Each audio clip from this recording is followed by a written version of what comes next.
When we say the words cavalry or armour, I think we've all got a pretty good picture in our heads of what we mean.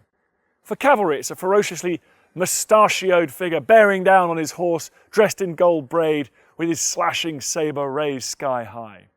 For armour, it's a steely-eyed armoured vehicle commander during the Second World War, binoculars to his eyes, rampaging through a cloud of dust and sending fear into the hearts of enemy infantry. But what is the ethos, the unique characteristic spirit that lies behind both of these two images? An ethos is a tough thing to pin down, but we're going to try and do just that in this short film.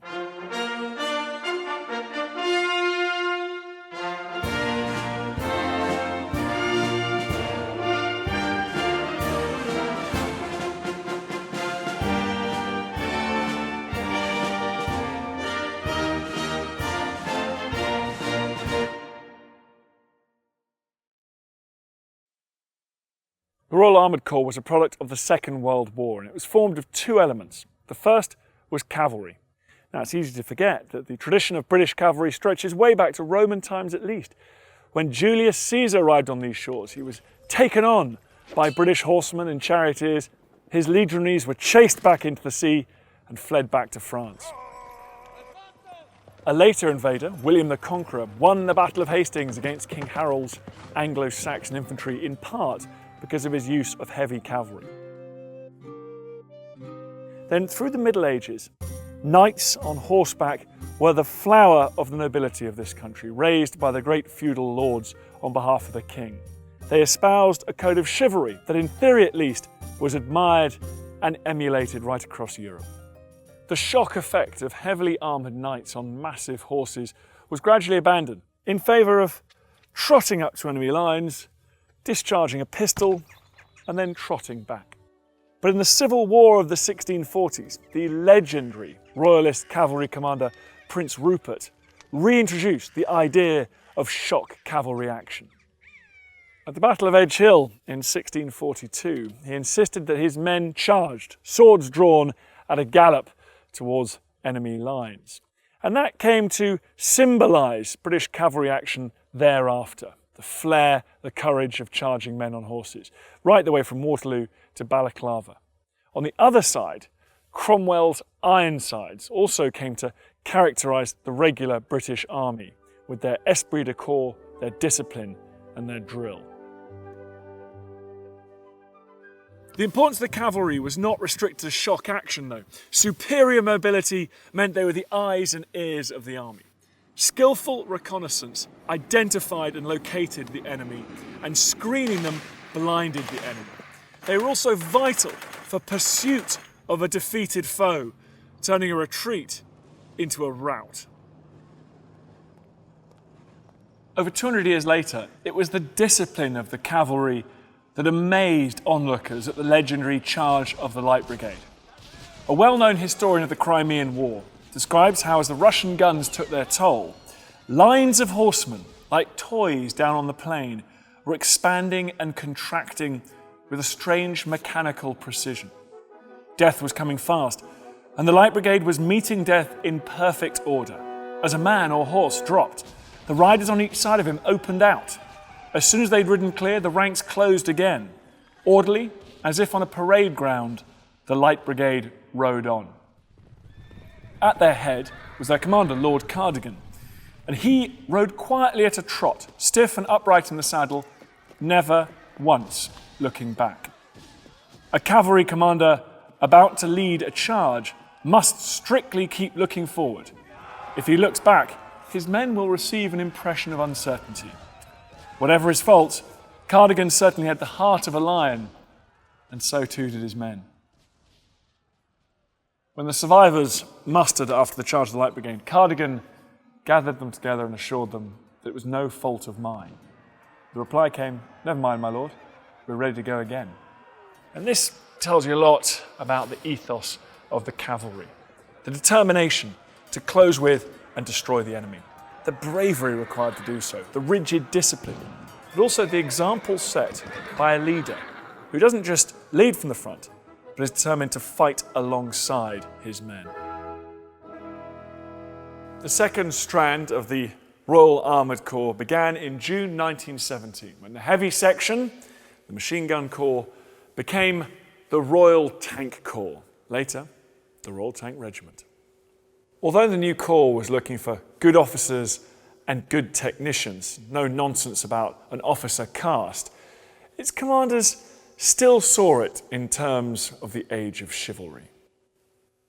Colonel Boney Fuller, a pioneer of the theory of tank warfare, described them as knights in armour-clads, and Brigadier General Hugh Ellis, the new commander of the Royal Tank Corps, was described as having a dash of Prince Rupert in his constitution. In his Special Order No. 6, issued just before the Battle of Cambrai, Ellis wrote, "Tomorrow the Tank Corps will have the chance for which it's been waiting for many months, to operate on good going in the van of battle. I propose leading the attack of the Centre Division." And he did. Uniquely for a First World War general, he led the attack from his tank, Hilda, his head sticking out the top hatch, and in a wonderfully British move, sucking on his pipe. Unfortunately, Hilda got stuck in a trench, so the general dismounted and made his way back to Albert in time for lunch. But by taking his 1,000-yard trundle, he led his troops into battle, and he'd made his reputation. Ellis hand-picked the COs of each tank battalion, as they were then called. And so these were built not on tradition, but on the individual personalities of each commanding officer. The Machine Gun Corps had come to see itself as an elite, a great fighting corps born for war only, not for parades, and the same was true of the Tank Corps. It's interesting that the British Army, which places so much emphasis on tradition, has occasionally forgotten its role in creating new elites, from the New Model Army to the Tank Corps, the SAS, and the Paras. And in 1916, to the sound of a tinkling piano, it lumbered across the screen. It was news. Tank was a magic word. It was Britain's secret weapon. The courage displayed by the Tank Corps was undoubtedly equal to the courage shown by the great regiments of the past. Take, for example, Captain Richard Wayne at the Battle of Cambrai in 1917. His tank sustained a direct hit whilst attacking a German position, and only he and one other soldier were left alive, both badly wounded. The loss of the tank meant that the infantry attack was being held up. So Captain Wayne, despite being weak from loss of blood, unshipped the Lewis gun from the tank and continued the attack on foot. He managed to take the enemy position, including capturing around half of its defenders. He then pushed on, where he was mortally wounded in the head. He refused help from stretcher bearers until the final mopping up had taken place. He was awarded a posthumous Victoria Cross. Equally brave was Captain John Dalton, who located an enemy battery near Harpen Wood. He managed to score a direct hit on one of the German guns with his 6-pounder. Then he silenced the whole battery. Using his machine guns, he scared off the enemy artillerymen, and he manoeuvred his tank into position to tow away the German guns. But his tank then sustained 2 direct hits. So Captain Dalton evacuated the crew and attempted to get back to the tank in order to destroy it, stop it falling into enemy hands. But he was now under serious machine gun fire and he was severely wounded in the thigh. So he crawled back to French lines and then made a full report before leaving the first aid post. He was immediately awarded the Military Cross. The leading tank flew the brown Red Tank Corps pennant, through mud and blood to the green fields beyond. Although the tank had proved its worth beyond doubt in the First World War, when the war ended, there was still widespread reluctance to abandon the horse and mechanise the cavalry. There's a remarkable quote here from Major General Sir Louis Jackson. Now, he was Director of Trench Warfare between 1915 and 1918. He was actually a proponent of mechanisation, but even he said, "The tank was a freak. The circumstances in which called it into existence were exceptional and not likely to recur. If they do, they can be dealt with by other means." The Germans, however, learnt a very different lesson. General Guderian spent much of the 1930s watching British Army manoeuvres for useful information about British armour and its deployment. In 1935, Hitler was watching an armoured tractor on an army ordnance testing ground. It was actually derived from a British light tank that had been put into service by the Soviets. Hitler turned to Guderian and said, "That is what I want. That is what I need to have."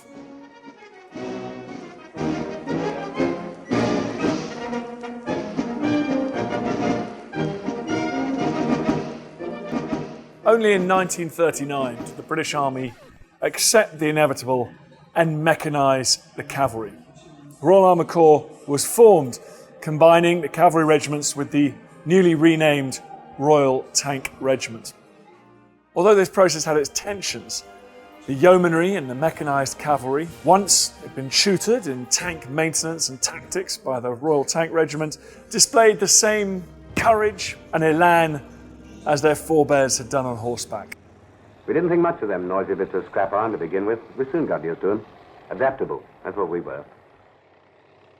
All armoured vehicles, and tanks in particular, are designed on a balance of the so-called iron triangle: firepower, mobility, protection. In order to maximise the effect of these, in the words of Tank Commander Ken Tout, each crew member has to be a master of a demanding trade. The gunner has to have a quick eye, a steady hand, and a cool nerve.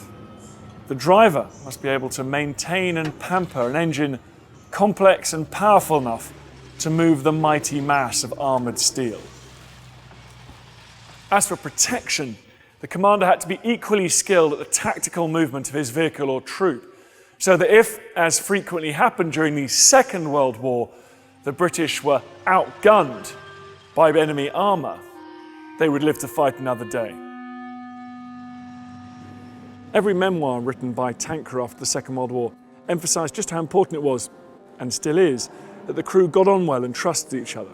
Trust was a key commodity, wrote one tank officer. A crew that fell out was a lot more likely to end up dead. And in these close, confined spaces, the crews lived, ate and fought together as one small family. There was nowhere to hide weaknesses or fears. Courage was definitely needed.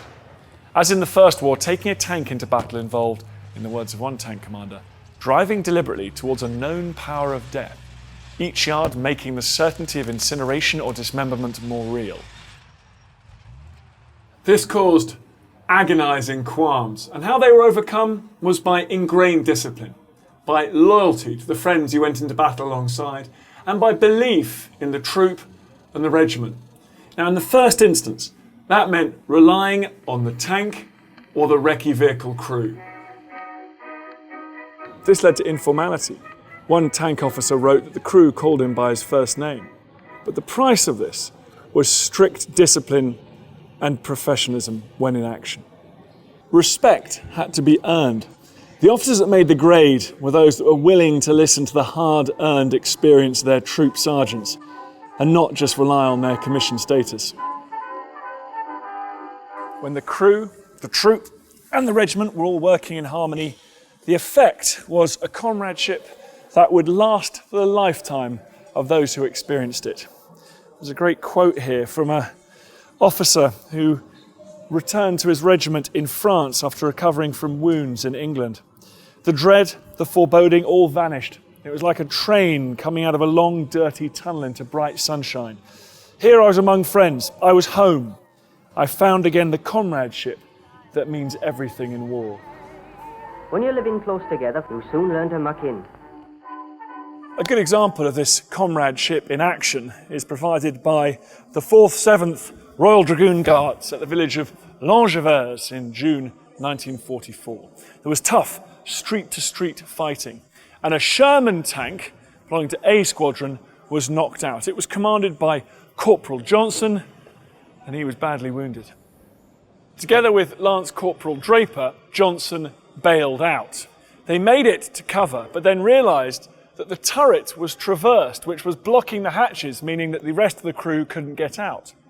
Draper dodged machine gun fire and grenades, came back to the tank, traversed the turret round and managed to get one of the hatches open. The driver was unconscious. The co-driver was able to get out. So Draper dragged the unconscious driver out of the tank, under fire all the time, and dragged him towards safety. For his bravery in rescuing the crew of the tank, Draper received the military medal.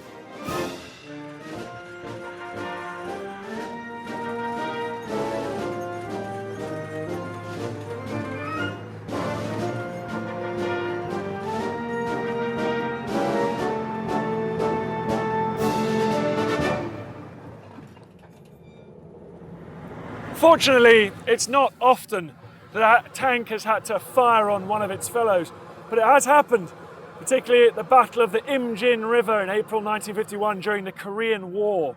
On that occasion, the Irish Hussars were making several sorties in their Centurion tanks like this one to overrun British positions, which had been swamped by Chinese infantry. On one of those occasions, the Chinese troops swarmed all over the body of the tank, trying to prise open hatches, dropping in grenades, things like that. As a result, the tanks were forced to turn their machine guns on each other and hose each other down. It's said when they got back to British lines, the tanks ran red with blood. One tank commander, Richard Napier, recalls that the fighting was lengthy and fierce. He says that after about 3 hours of continuous firing, my machine gun barrels needed changing. My recoil system was so hot that it wouldn't run back, and my loader operator had fainted with the continual hard work and fumes. That heat was in stark contrast to the otherwise sub-zero conditions. When not in action, the 8th Hussars tanks had to be parked on straw to stop their steel tracks freezing to the ground. Their engines had to be started every 30 minutes, and all the gears turned to stop them freezing together.